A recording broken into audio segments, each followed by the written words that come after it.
प्रधानमंत्री नरेंद्र मोदी ने एक बार फिर तेलंगाना में जहर घोला है। मोदी ने पुरानी संसद में बात की और एक बार फिर तेलंगाना के गठन पर सवाल उठाया। मंत्री केटीआर ने मोदी पर निशाना साधते हुए कहा कि प्रधानमंत्री की टिप्पणी से तेलंगाना समाज नाराज हो गया है। केटीआर ने कहा कि मोदी तेलंगाना के विरोधी है। प्रधानमंत्री बार बार तेलंगाना पर ऐसी बातें क्यों कर रहे हैं? क्या अमृत कला सभाओं के नाम पर तेलंगाना पर जहर उगलना संस्कार है? 14 साल के संघर्ष के बाद देश को मनाकर तेलंगाना बना है, उसके प्रति आपकी भावना छोटी क्यों है? तेलंगाना को फंड तो नहीं दिया। उन्होंने अपना गुस्सा जाहिर करते हुए कहा कि वे करोड़ों अपेक्षाएं नए तेलंगाना के साथ सहयोग नहीं कर रहे हैं। मोदी शुरू से ही भेदभाव कर रहे हैं।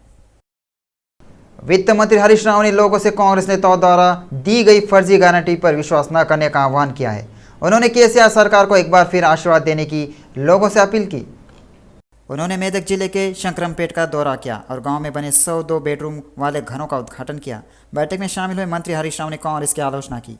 उन्होंने कहा कि कांग्रेस सरकार कर्नाटक में बिजली नहीं दे पाने की स्थिति में है। मंत्री ने जोर देकर कहा कि कांग्रेस आएगी तो गारंटी नहीं, लेकिन 6 महीने में एक सीएम आएंगे। केसीआर ने कहा कि बीआरएस घोषणा पत्र जो जल्द ही जारी किया जाएगा बहुत अच्छा होगा। बीआरएस पार्टी के एमएलसी कल्वाकुंटला कविता ने विधानमंडलों में महिलाओं को 33% आरक्षण देने के विधेयक को केंद्रीय कैबिनेट की मंजूरी मिलने पर खुशी जाहिर की है। कविता ने कहा कि चूंकि महिला आरक्षण विधेयक संसद में पेश होने जा रहे हैं, यह हमारे देश की हर महिला के लिए एक महत्वपूर्ण जीत है। कविता ने कहा, मैं हमारे देश के सभी नागरिकों, बहनों और भाइयों को शुभकामनाएं देती हूँ। चूंकि सत्तारूढ़ दल के पास लोकसभा में स्पष्ट बहुमत है, कविता ने विश्वास व्यक्त किया है कि यह विधेयक बिना किसी बाधा के आसानी से पारित हो जाए। बीजेपी ने 2014-2019 के अपने चुनावी घोषणा पत्र में महिला आरक्षण बिल का शामिल किया था। इसे कायम रखने के लिए केवल राजनीतिक इच्छा शक्ति पर्याप्त नहीं है। हालांकि अब समय आ गया है कि देश में महिलाएं राजनीति में केंद्र में आए। कविता ने कहा, हमारे लोकतंत्र को मजबूत करने और नए अध्याय की शुरुआत की है। साथ ही कविता के निवास पर बीआरएस महिलाओं ने जमकर जश्न मनाया। परिषद के अध्यक्ष गुत्ता सुखेंद्र रेड्डी ने प्रधानमंत्री मोदी पर संसद की बैठक में सफेद झूठ बोलने का आरोप लगाया है। उन्होंने राज्य सरकार पर एक बार फिर जहर उगलने के लिए प्रधानमंत्री की आलोचना की। उन्होंने कहा कि भाजपा और कांग्रेस पार्टियां अव्यवहारिक वादे कर जनता को गुमराह करे। उन्होंने आरोप लगाया कि बीजेपी का पतन शुरू हो गया है, इसलिए वह महिला आरक्षण की दुहाई देने में जल्दबाजी कर रही है। गोशामहल विधायक टी राजा सिंह ने मंत्री केटीआर को रजाकर फाइज फिल्म देखने के लिए आने का न्योता दिया। विधायक राजा सिंह ने कहा कि मंत्री केटीआर को निजाम के शासनकाल का इतिहास पता नहीं है। केटीआर ने अपने पिता केसीआर से मीर उस्मान अली खान की अराजकता के बारे में पूछना चाहिए। राजा सिंह ने कहा है कि मंत्री केटीआर रजाकर फाइज फिल्म देखने के बाद ही कुछ बोले। राजा सिंह ने कहा कि बीजेपी नेता हीरो है, जोकर नहीं।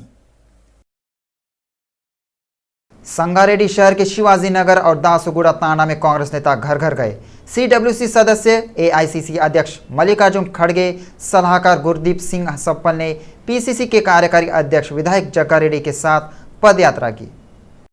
तुकुगुड़ा सभा की सफलता से कांग्रेस पार्टी में एक नया उत्साह है। मालूम हो कि होटल ताज कृष्णा में 2 दिनों तक चली कांग्रेस वर्किंग कमेटी की बैठक 17 सितंबर को खत्म हो गई थी।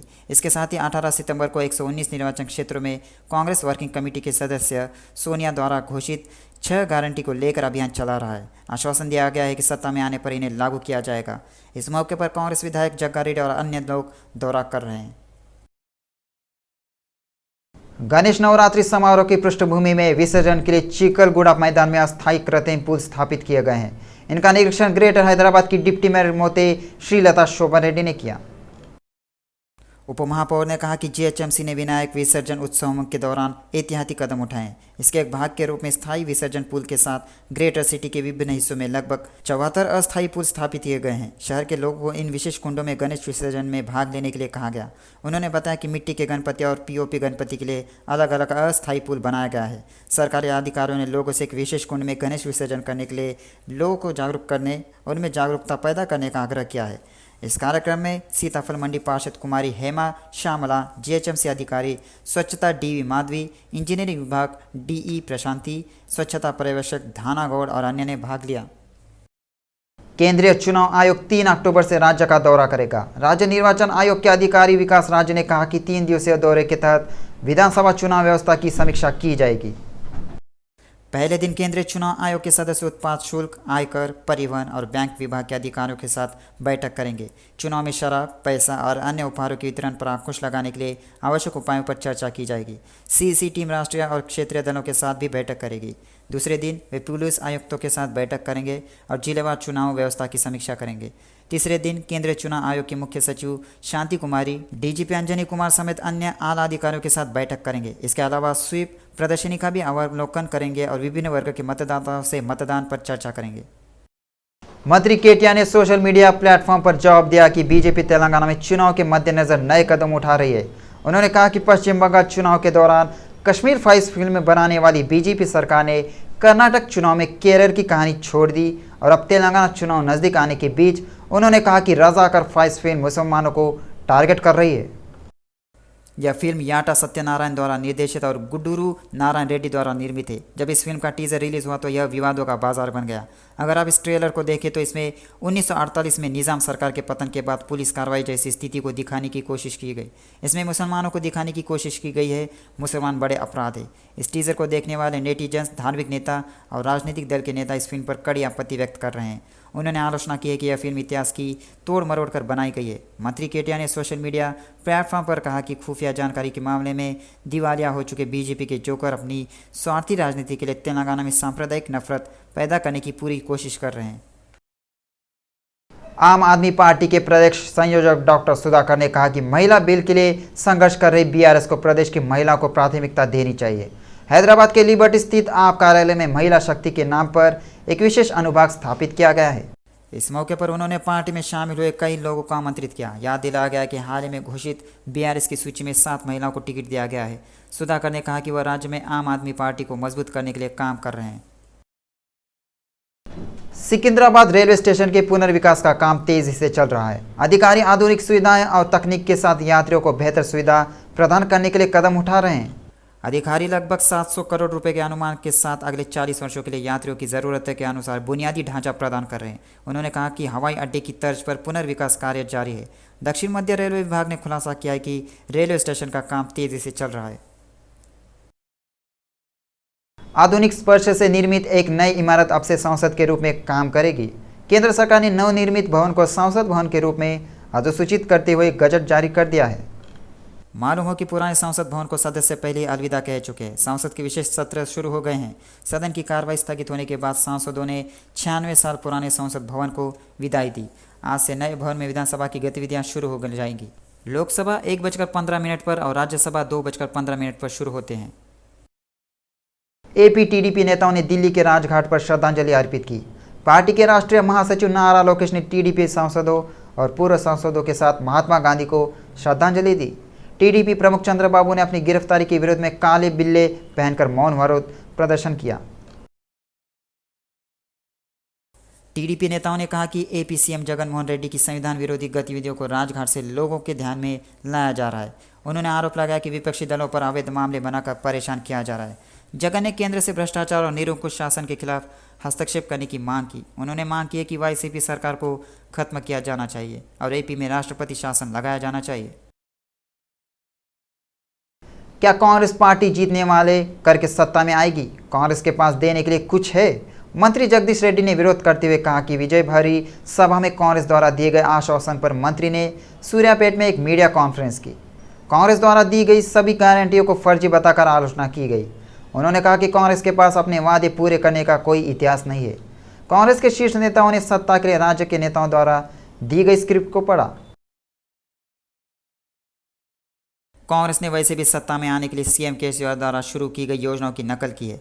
हैदराबाद में दिए गए आश्वासन कांग्रेस शासित राज्यों में कहीं नहीं मिलते। कांग्रेस प्रदेश के लिए घोषणा पत्र डालकर जनता को धोखा देने का प्रयास कर रही है। तेलंगाना की जागरूक जनता के सामने उनकी एक नहीं चल रही है। कर्नाटक में लोगों ने आपको वोट दिया क्योंकि वे मोदी के शासन से तंग आ चुके हैं और केसीआर जैसा कोई विकल्प नहीं है। बिना गारंटी के गारंटी देकर कर्नाटक को डराया गया है। अलग तेलंगाना के गठन में कांग्रेस पार्टी की देरी के कारण यहाँ आत्म बलिदान हुए हैं। मंत्री जगदीश रेड्डी ने अपना गुस्सा व्यक्त करते हुए कहा कि कांग्रेस के कार्यों के कारण तेलंगाना ने 2 पीढ़ियों का भविष्य खो दिया। केंद्रीय गृह मंत्री अमित शाह के राज्य दौरे पर सीआरपीएफ के अधिकारी सेक्टर मेस में किशन रेड्डी, बंडी संजय और इटेला राजेंद्र को समय देने पर नेता असंतोष व्यक्त किया है। किशन रेड्डी को प्रदेश अध्यक्ष और बंडी संजय को राष्ट्रीय महासचिव के रूप में आमंत्रित करना गलत नहीं है, लेकिन असंतुष्ट नेता इटेला के बुलाने पर नाराजगी व्यक्त कर रहे हैं।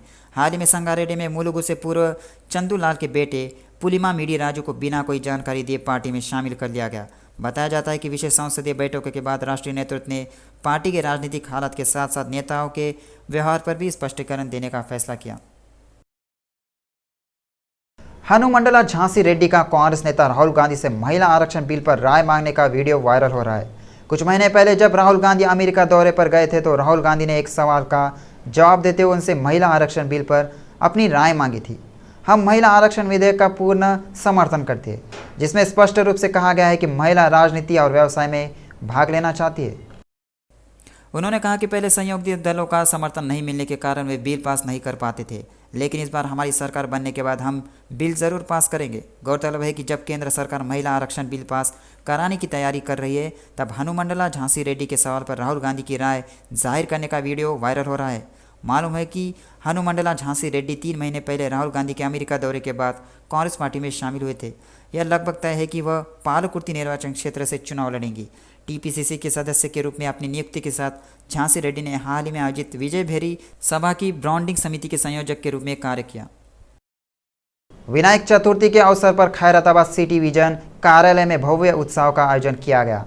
सिटी विजन के प्रबंधन निदेशक शिव रामाकृष्णा और उनकी पत्नी पुष्पलता ने सिटी विजन के परिसर में स्थापित भगवान गणेश की मिट्टी की मूर्ति की विशेष पूजा की।